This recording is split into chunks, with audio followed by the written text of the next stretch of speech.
За энэ хөдөлмөрийг хөлсний доод хэмжээ 792 төгрөг болно гэж байна л да.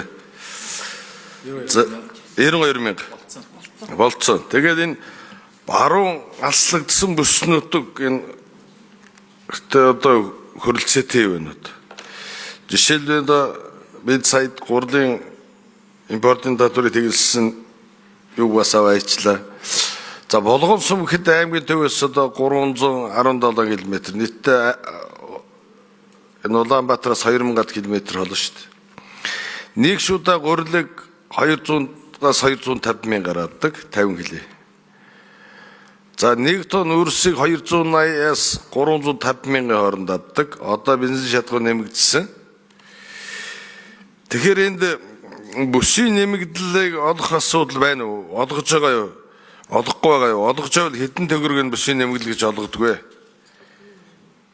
За эдгээр нийгэм даатгалын шимтгэл жишээлбэл одоо өндөр насны 2 хүн байлаа гэхэд тэтгэр хоол хүнсэн ч хөрөхгүй, бензин шатган зөрөхгүй, эмнэлэг авч чадахгүй ийм асуудал үүсээд байгаа байхгүй.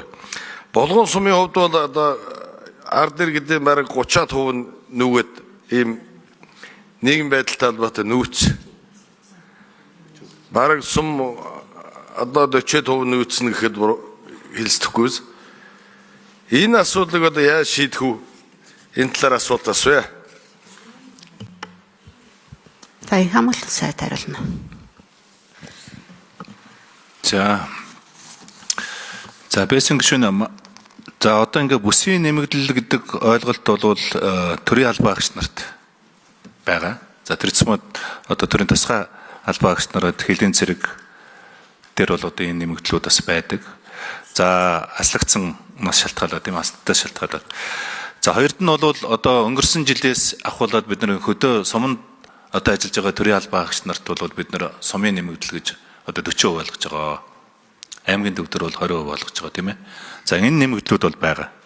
Ер нь цаашдаа сая одоо манай Бямцөгт гишүүн ингээд банк бүсийн нэмэгдэл ярьдаг энэ гишүүнүүд бол бий л дээ.